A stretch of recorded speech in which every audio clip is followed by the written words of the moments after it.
গণতন্ত্রকে টেকসই করতে চাই, আমার প্রথম কথা হচ্ছে সেই গণতন্ত্রকে টেকসই করার জন্য এটাকে আমাকে চর্চা করতে হবে। আমাদের যারা আমরা গণতন্ত্রের কথা বলি, আমরা যুদ্ধ করি, সংগ্রাম করি, লড়াই করি, আমরাই তো এটা মানতে চাই না। তথ্যমন্ত্রী সাহেব বললেন যে মূল বিষয়টা হচ্ছে যে এখানে তো মালিক পক্ষ একটা বিরাট পক্ষ, এবং আমাদের দেশে মালিক পক্ষ কারা সেটা আমরা খুব ভালো করে জানি সবাই। লোন হাজার হাজার কোটি টাকা নিয়েছেন এক একজন, আর লোনের জন্যই তাদেরকে কিন্তু সবসময় বেশিরভাগ সময় সরকারের মুখাপেক্ষি হয়ে থাকতে হয় বা তাদেরকে দাবিদারি করতে হয়। এমন সাহসী ওই ধরনের কারো পক্ষে সম্ভব না যে তারা আপনার সরকারের সমালোচনা করবে, সেটা খুব রেয়ার কথা। তো এটা থাকে, এটা বাস্তবতা।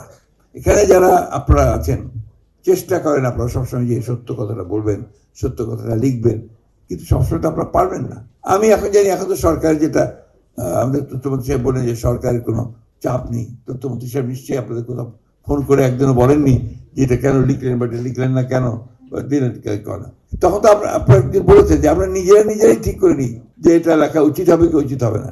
তো সেটা আপনারা কেন করেন? এখন তো করার কোনো দরকার নেই, প্রয়োজনে কেউ তো আপনাকে তুলে নিয়ে যাবে না বা আয়না ঘরে দিয়ে দেবে না। Write the truth. এই জিনিসটা আপনার নিজের উপর নির্ভর করবে আমাদের। তো আমরা যারা গণতন্ত্রকে টেকসই করতে চাই, আমার প্রথম কথা হচ্ছে সেই গণতন্ত্রকে টেকসই করার জন্য এটাকে আমাকে চর্চা করতে হবে।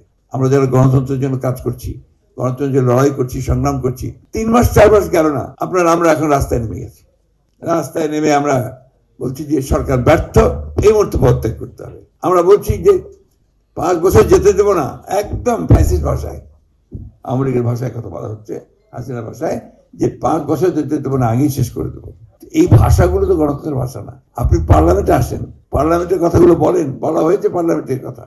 আপনার জুলাই সনদ নিয়ে কথা আছে, গণভোট নিয়ে কথা আছে, এগুলো পার্লামেন্টে সমাধান করা যায়। কিন্তু আমরা দেখেন, আমাদের যারা আমরা গণতন্ত্রের কথা বলি, আমরা যুদ্ধ করি, সংগ্রাম করি, লড়াই করি, আমরাই তো এটা মানতে চাই না। আমরাই তো আপনার বেরিয়ে গেছি, এখন আমি মব ক্রিয়েট করে জোর করে এটাকে যাওয়ার চেষ্টা করি। ভয়ঙ্কর ভাষাগুলো যেগুলো আপনার, সেগুলো কিন্তু আপনার একদম হাসিনার ভাষার সঙ্গে আমি তার কোনো পার্থক্য দেখি না। তো এই যে ভাবে যদি আমরা কথা বলতে থাকি, তাহলে গণতন্ত্র কোথায় হবে, কি করে হবে? আপনার আমি প্রথমে সেক্রেটারিয়েট গাও করে সেক্রেটারি ঢুকে পড়বো। এই ইন্টারনেট কোম্পানি যখন ছিল তখন ভিতরে ঢুকে গিয়েছিল, মব ক্রিয়েট করে ভিতরে ঢুকে গিয়েছে একদম, এবং আপনার সেক্রেটারিকে তছনছ করে দিচ্ছে।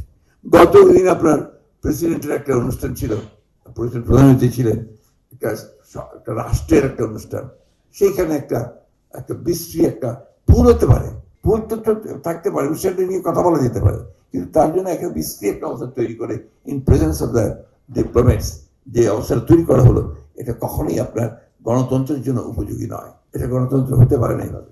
আমরা সবাই চাই যে আমরা একটা চমৎকার একটা গণমাধ্যম থাকবে, সেই গণমাধ্যমের মধ্য দিয়ে আলোচনা সমালোচনা সবকিছু হবে। এটা তো আপনার ইয়ে আমাদের সেই আমরা ইকোনমিক্সে পড়তাম, আপনার যে পারফেক্ট কম্পিটিশনের একটা আপনার সংজ্ঞা ছিল, যে সবশেষে বলতো other things remaining the same. যদি সব ঠিক থাকে তাহলে এটা হবে। এখন আমাদের অবস্থাটা দাঁড়িয়েছে এটা আর কি। এখন হ্যাঁ, এটা আপনার নির্ভর করবে কালচারের উপর, আপনি কিভাবে প্র্যাকটিস করছেন। আমাদের তথ্যমন্ত্রী খুব সুন্দর কথা বলেন, উনি তাত্ত্বিকভাবে চমৎকার ভাবে কথা বলেন, কিন্তু প্র্যাকটিস তো করতে হবে আপনাদেরকে। আমরা যারা স্টেক হোল্ডার্স আছি, আমরা তার সঙ্গে আছি। এখন আপনার ধরেন আমাদের আমি কেন নাম বলবো, নাম বললে আবার ভুলে যাবেন, সলিমুদ্দিন সাহেব, তিনি পত্রিকার মালিক বা তিনি আপনার ইলেকট্রনিক মিডিয়ার মালিক।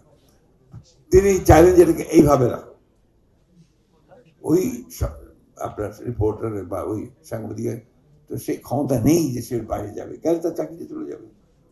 এবং এটা অহরহ করছে, বিনা কারণে সম্পাদকদেরকে বের করে দিচ্ছে উইদাউট এনি নোটিস। হচ্ছে আপনাদের এগুলো নিয়ে কিন্তু আপনারা কথা বলেন না। আপনারা এখন পর্যন্ত আমি আপনাদের কোনো অ্যাসোসিয়েশনের পক্ষ থেকে, ইউনিয়নের পক্ষ থেকে, সাংবাদিকদের পক্ষ থেকে জোরালো ভাষায় এগুলোর বিরুদ্ধে কোনো কথা বলতে শুনিনি।